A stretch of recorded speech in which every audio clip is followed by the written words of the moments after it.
बिस्मिल्लाहिर्रहमानिर्रहीम। अस्सलामुअलैकुम। आप देख रहे हैं नुमान खोखर यूट्यूब चैनल। एक बहुत ही अहम खबर से आपको आगाह कर रहे हैं। मोहतरमा सिद्रा सईद बंदेशा को गन मैनों के साथ गिरफ्तार कर लिया गया।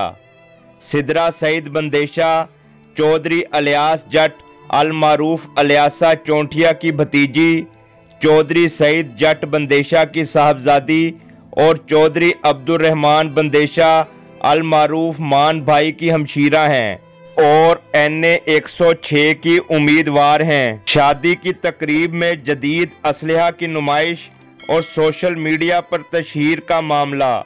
मुकामी सियासतदान सिद्रा सईद बंदेशा को गन मैनों के हमरा गिरफ्तार कर लिया गया।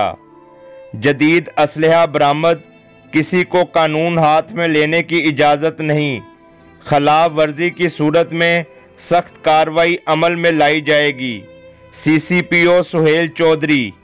अब सवाल ये बनता है, एक ऐसी औरत ज़ात जिनके दादा को कत्ल कर दिया गया हो, बाप को भी कत्ल कर दिया गया हो, और तो और ताया, चचा और अकलौते भाई को भी कत्ल कर दिया गया हो, यहाँ तक कि बंदेशा खानदान का एक भी चिराग रोशन नहीं, सभी के सभी अफराद को नींद की वादियों में सुला दिया गया हो और इस खानदान की दुश्मनी में सैकड़ों लोग कत्ल हो चुके हों। हत्ता के सिद्रा सईद बंदेशा पर भी मुखालफीन कई बार हमला करवा चुके हैं। मर्द तो सारे कत्ल हो चुके हैं, बंदेशा खानदान की अब औरतें भी मौत की वादी में चली जाएं क्या?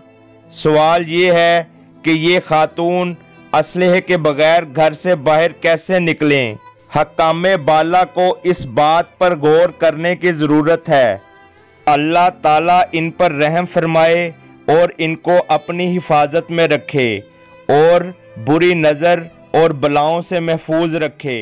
आमीन।